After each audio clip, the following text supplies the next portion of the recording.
Building your own first aid kit.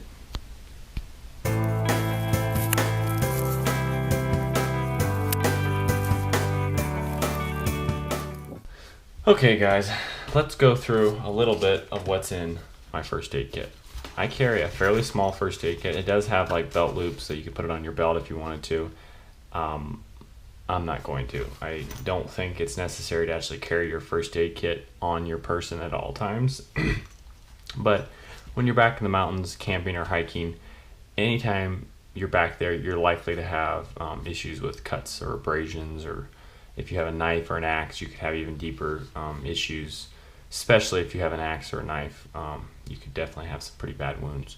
So a first aid kit is a great idea, first of all, but carrying a super large first aid kit, it's not even practical, I wouldn't recommend. The stuff I have in here is stuff I've been carrying for years. I've slowly built this thing up. This used to be the original first aid kit, and about 90% of what was in it I finally just threw away because I never used it. I got tired of carrying it. So get a small first aid kit. Doesn't need to be very big, and I've even used this on trips when I've been gone for like a couple of weeks or even to a month or so, and you could even go longer if you needed to. And first of all, what I've got inside here is I put everything inside a Ziploc bag. And then right here, let's take this as the first item. It's new skin. You can use super glue, but I like the new skin because it does have this little brush on it. So if you get a cut or something, you can just brush on. And it really works very good. You blow on it and it dries, and it really works very good when you have a cut or something, just for basic cuts and stuff. And I've even used this for knife wounds. This works great. I use this over Band-Aids most of the time. And if you get a good quality one, they last a while. This one is in a glass bottle. I would have preferred probably plastic, but glass is good.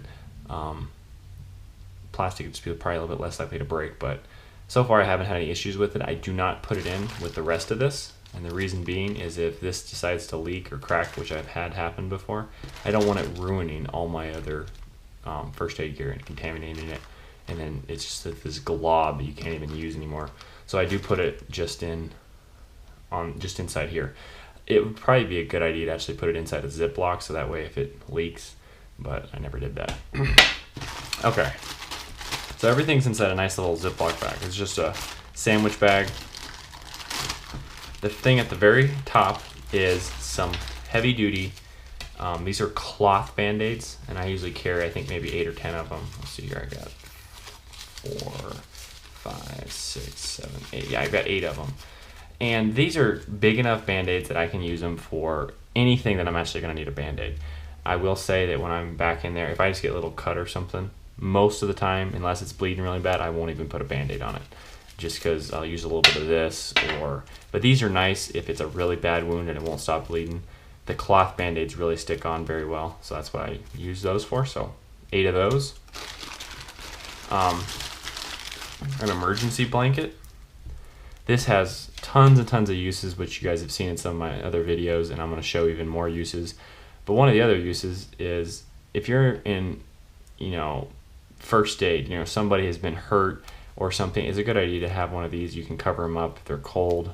So that's one of the reasons I carry it. So an emergency blanket. They don't weigh hardly anything. They're very inexpensive, so I always keep one of those in my first aid kit. The next thing is a couple of these emergency. They just have a lot of vitamins and stuff in them, and one of the things they have a lot of is vitamin B12, which I think when you're really kind of run down and just tired and everything, these are really good. And when I always carry at least a few of these on me, and then I always keep 2 just in my first aid kit. So worst comes to worst, I'm feeling kind of yucky or just need some energy, I've got these. So 2 of those. A snake bite kit. And inside my snake bite kit, it's got a couple different sizes of the, it's also got a tourniquet inside here. I forgot about that. Maybe it'll come out. It's got a tourniquet in here, which is basically just a piece of string that it's got like a slip section on it that you can, wrap it around whatever area. It's big enough you could even use it around your leg or something. And it's just basically, you could pull it down tight on somebody. if somebody had a snake bite. So that's a good idea. And then also you just squeeze it and it grips onto you. It's supposed to help suck out the poison. Depends on where you live. We do have poisonous snakes in the part of the U.S. that I'm in. You might live in a part of the world or part of the U.S. where you don't really need to worry about snakes, so that's something else. It's also got some directions on what to do for snake bites, some iodine, and then inside there's also a scalpel. So that's I think it's a good thing to carry. So that's one thing I carry, and I just carry the small one. They do have a bigger one with nicer suction things, but this one, in all reality, if I get bit by a snake, I'm probably going to be in pretty bad shape. This might help, so that's one of the reasons I carry it. But snake bite kit. Okay, now I'm going to set all the pills off to the side, and we'll talk about those last. So I'm just going to set all the pills aside. A tampon. You can use this from everything from, you can use it for other things for survival. You can also use it for bloody noses. If you have like a really bad wound, you can like pull the cotton apart and use it as like a compression bandage. So that's something I carry. It's in a waterproof, plastic container. It's got some other uses too, which I'll show in some other videos. But tampons, it actually works pretty good. And it can also be used for what it was made for. And then what else we got here? We got a couple cleaning wipes, just to if somebody got a really bad wound, you could clean it up. A couple of clean wipes. More pills. I know I'm starting to look like a druggie. More pills.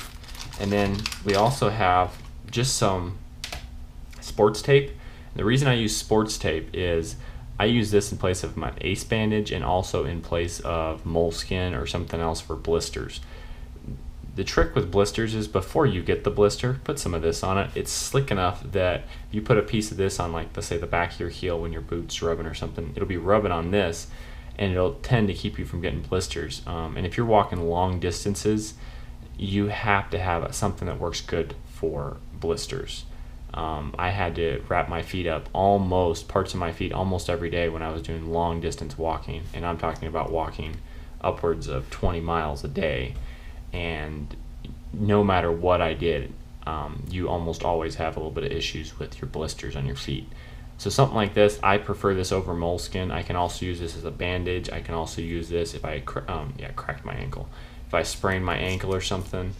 So that's one of the things I do carry. I really like this. It's not very expensive, so some athletic tape or sports tape. And then the other one is duct tape. Duct tape works great as a bandage. You got this in a bandana or something like that, and you can stop a lot of wounds and stuff. So you stop a lot of bleeding just with some duct tape. And I use the white duct tape for my first aid kit just because it looks medically. You're less likely to use it for other stuff. So probably about 2 feet of duct tape. I think that's a great idea to carry. It's also got some other uses for fire making and such, which I'll show in an upcoming video. And then also a couple butterfly bandages, and then also some I think they're called cut strips or something. It's basically, if you get a gash, you can close it up using those instead of sutures, similar to the way you use butterflies, but these are just like adjustable. You can cut them to whatever length you want. And I've gotten some really bad wounds and not even gone to the doctor, just use these, and they actually work really well to close up the wound. As you can tell, it's a lot of stuff to close up wounds. And then also some different size safety pins. Those are always good. I mean, you can use them as a needle. Let's say you needed to drain a blister or something like that. So I always carry some of those, and I just carry them in a little bag so they don't get lost. Now, as you can see, probably half of the first aid kit is different kinds of pills. Some Motrin. This right here is actually, what is this called? I can't remember. This is Benadryl. These are liquid gel Benadryl. These are regular Benadryl. I think it's a good idea to carry Benadryl if somebody got stung by a bee or something and they're swelling up like crazy, or they ate something that didn't agree with them and they're having an allergic reaction. I think Benadryl is a good idea. This is Claritin, some non-drowsy Claritin. Somebody was, who knows? I mean, allergies or whatever. It's always a good idea to carry some stuff like that. If you can carry something this small and it'll make your trip better, it's worth carrying. Now I have some Tylenol PMs. Let's say somebody's like really in pain, they're having trouble sleeping at night. Pop a few of these. If that helps them fall asleep, so be it. And then I've got some ibuprofen. And one of the reasons I carry ibuprofen or aspirin or something like that is because of, if you're doing long distance walking, your feet are likely to hurt, and maybe even your joints. Ibuprofen and aspirin, and I think Tylenol is also, but it's a anti-inflammatory, which is really good if your joints are sore and they're inflamed, or your muscles are inflamed. This really will help relax them and also help with the pain. So I carry a pretty good amount of those because I've done some long distance walking where I was popping these every day. Not too many of them, but a couple of these when you're really in pain really help. So ibuprofen. This is some different kinds of decongestants if you have trouble with your sinuses or something and somebody's really congested and just really feeling like crap. Take a couple different kinds of decongestant, really will help, make your trip a little bit better.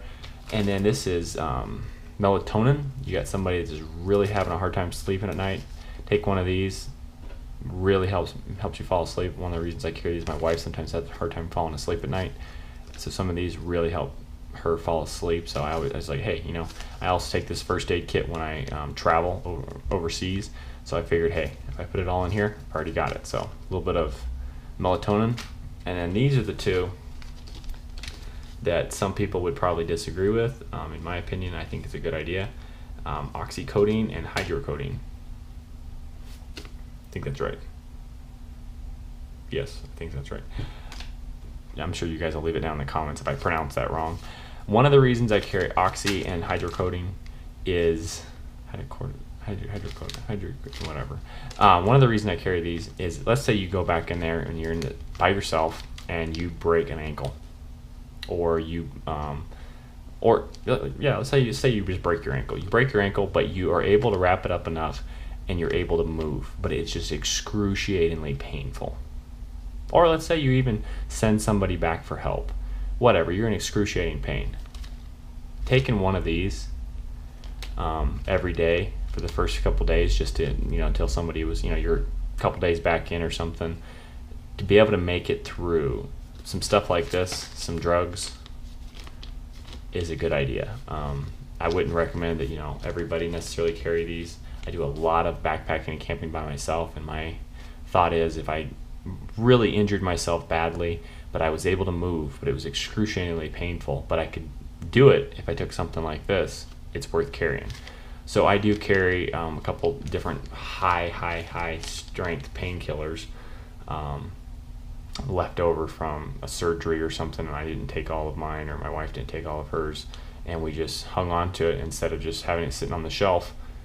I put it in my backpack. Yes, it does expire, but even if it lowers how well it works, the older it gets, it's better than just ibuprofen. These things are very, very, very potent, and you can cut them in half or something. So something like that's a really high strength drug might be a good idea. There's other things that you can put in here, like to help sanitize wounds. I'm not too worried about it in the climate that I'm in.